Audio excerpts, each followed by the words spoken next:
Let's hear from the coach. This is Behind the Beard with Bobby Smirniotis, Forge FC head coach and sporting director. Now, the woman who takes us there, here's Mackenzie Barwell on the Forge Audio Network. I will say, I checked, this is week 10 now. Oh, there we go. We said week 10 last week. Oh, okay. Did we? I thought that was like an intro into this one. No. How are we doing, Bobby? We're doing good. Good week of training. Getting ready for a game. What's the itinerary for tomorrow? You guys got to catch a flight tomorrow. Yeah, late flight out tomorrow. A lot of times when we're heading out to play Pacific, we'll head in, about a day and a half before. Just a little bit different. Time zone difference, with the timing of the flights. You don't want to get there too late on the day before the game. This gives us a full day before the game. We'll train there and just get ourselves prepared for what should be a very good match on Friday. I talked to Dav a little bit about this morning, but aside from the time zones and whatnot, from a coaching standpoint, what are some of the other challenges playing away games? Yeah, I don't think, to be honest, there's much challenges. We've been a very good team on the road traditionally. We go out there, we go with our game plan. This one's a little bit different. You're playing Friday night at 7, which is 10 o'clock back here at home. Right. So it is nap time for most of the guys with our early training schedule. So, that's something that you just want the guys to be very relaxed going into the game and the day before. Hence why we get there a little bit earlier. Did you book your own flights? Got that organized. I know, but you like your aisle seat. I'm wondering if you had to change or... No, not yet. Hopefully our man who was sitting in this couch a few minutes ago talking to you before this interview has everything done, and that's Jelani Smith. I still don't understand that. You don't understand the aisles, or you don't understand... I don't understand why you prefer the aisle over the window. Corey, can I get your take on that? I'm an aisle guy. What? Yeah. Aisles. Crazy take. Freedom to do as you please. You can get up, sit down as many times as you want, and you're not bothering anyone next to you. Right. I guess you're just the one being bothered by the people that are... No, I don't mind if people get up next to me if they want to get up. That's my thing. I'm outnumbered here, apparently. There we go. Okay, moving on. Can you touch on the team's current form health-wise? I know Dom took a couple knocks last weekend, but he's been back at training, which is good. You mentioned Jordan's also day by day. Does that still stand? Yeah, Dom is perfectly fine. It was a little bit precautionary last game. Just took a knock to the head, but everything is perfectly good. Even coming out of the game on Saturday night, so he's perfectly back in the training. And then Jordan, the same thing, kind of day to day in his process from that injury he picked up in the York game a couple of weeks ago. Yeah, so we can expect to see everybody out there. Yeah, everyone's back, everyone's fit. We'll have the other two guys back too, Malik and Manjikar, who had to sit out their mandatory one game for the 4 yellow cards. So everyone is healthy, and that means I have to make some decisions. Yeah, that's what I was going to say. What's the process like for determining the starting 11? Is that you alongside all the assistant coaches kind of sitting down and talking about what it's going to look like? Yeah, it's different things. It's form of the player, how the players are training, tactical, little unique things we're looking at in the game or matchups against our opponent that allows us to be better in certain parts of the field, and that's usually where we'll tinker with a couple of guys. But a lot of it's based on form and also what they're doing in training. That's very important. Some players right now, they're in excellent form. You take a guy like Taron Campbell, and he's scoring goals, and that's what you expect from him. But when you're doing it with the frequency he's doing it, that helps him be closer into the starting lineup. Yeah, I have to ask about Taron. I wouldn't be doing my job if I didn't. What are some of the qualities that you see in him as a player that allow him to perform at this high of a level? Yeah, I think when you look across our attacking players, you look at a player like him and Rubens Pasillas, both of them. It's they've got a great nose for the goal. Like, they know where to be in the box. They know how to move on the final line and how to lose themselves from defenders. And Taron's done a great job of that in these last few weeks. And if you look at earlier in the season, his chance creation has been excellent. Yeah. The opportunities he's had have been excellent. He's just hasn't put the ball in the back of the net in a few times. There were probably easier moments than some of the ones he's been scoring. But that's what you want in your attackers. And an attacker it's a confidence position. You're out there really for the purpose of putting the ball in the back of the net. So sometimes when you go a few games without it, confidence can dip, and when you start scoring, confidence is always high, and that's where Taryn is right now. Yeah, you mentioned just recently he's been performing incredibly well. Is there anything else that you feel has pivoted in his game aside from simply being able to finish more recently? We've just tried to work a little bit more extras on the finishing, just on the movements in training, just trying to do a little bit more individual work with all the guys, and just making sure that they're keeping a level head, because that's sometimes the toughest thing. When you're doing all the right things, sometimes in the game the ball's not going in. It's easy for you to overthink things. The best strikers around are the ones that use their instinct in the moment, and that's what you need to do. And we just have these talks with the players, over the week of training, and you hope it works out. But in the end of the day, it's their quality that usually gets it done.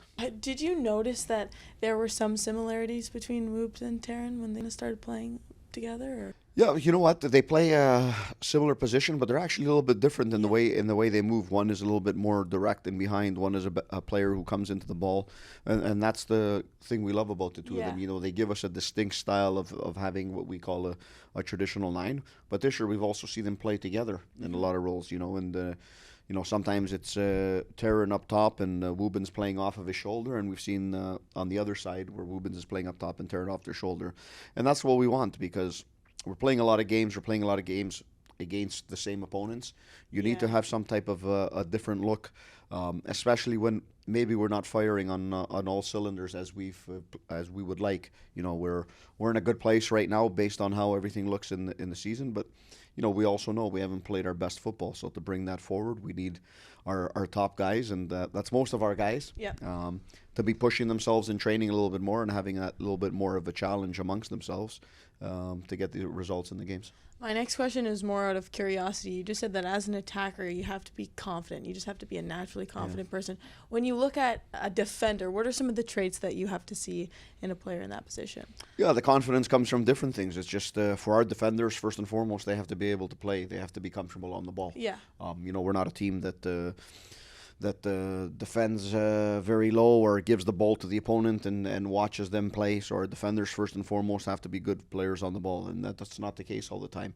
Or it's not all the case all the time with what coaches may want. A player could be very good on the ball, but they play no-risk football. So our guys must take risks. Our guys must be able to play football. And I think that gives them then their confidence in everything else that they need to do, which is taking care of their individual battles. And I think the guys have done a very good job with that. It's sometimes strange because you look at the goals against this year, and the numbers are high with what we've done traditionally, but you look across the games, and you can say for 90% of those games, 95% of the games, the guys are flawless, and then there's one moment in the game, and that's football. It's a game of moments. In our last game against Valour, we've done a lot of excellent things, but we also know the best way to score goals is usually within 2 to 3 passes, and that's where our goal comes from. And then we've had other sequences where we've created.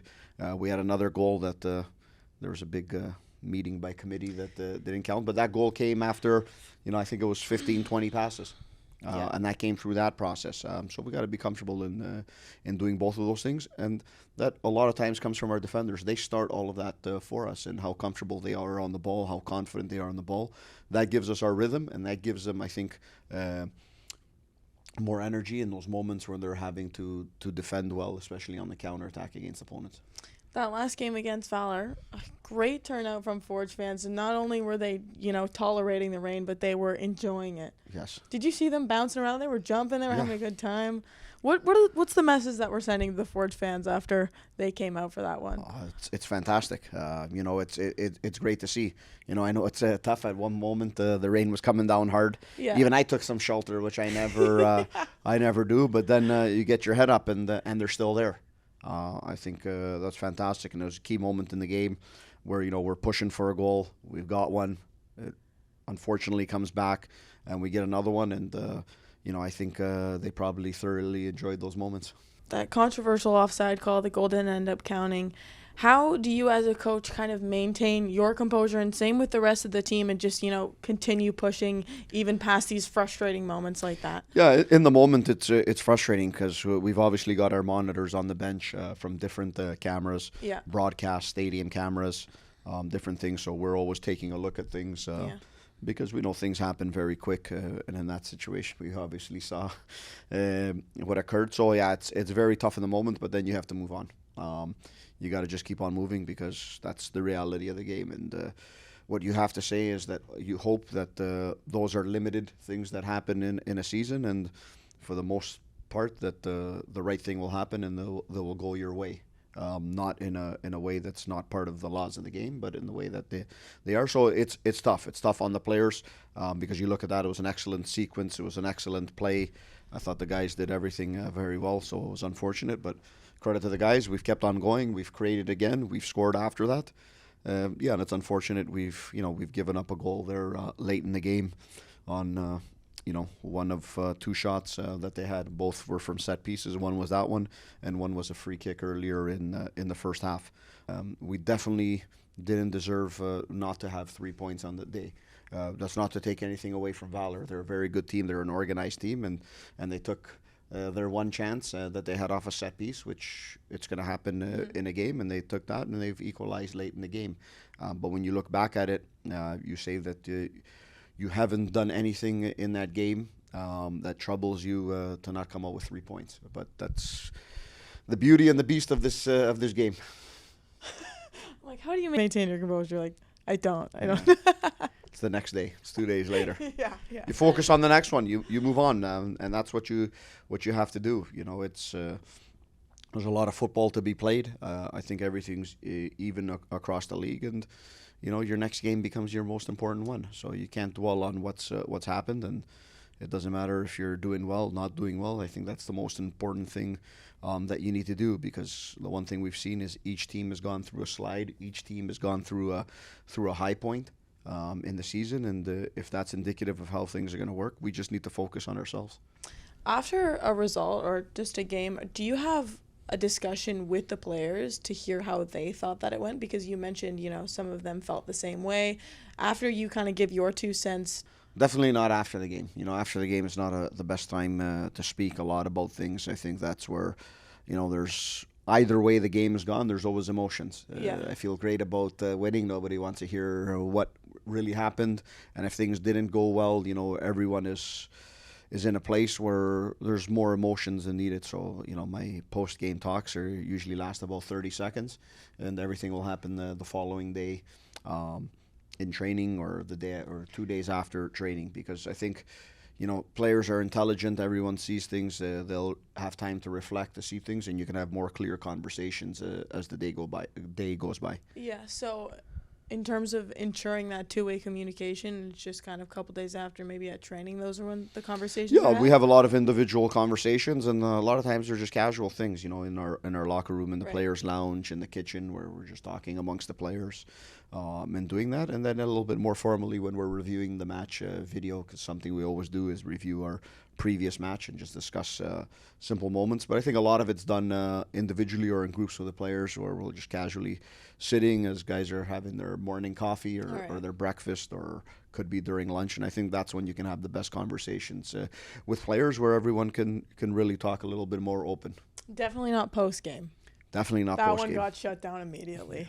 No. Okay, something else that I asked Dav this morning. What's the game day routine for you? I know you wake up at 6:30. Is it the same? What are you eating? What are you doing? Doing a bunch of nothing.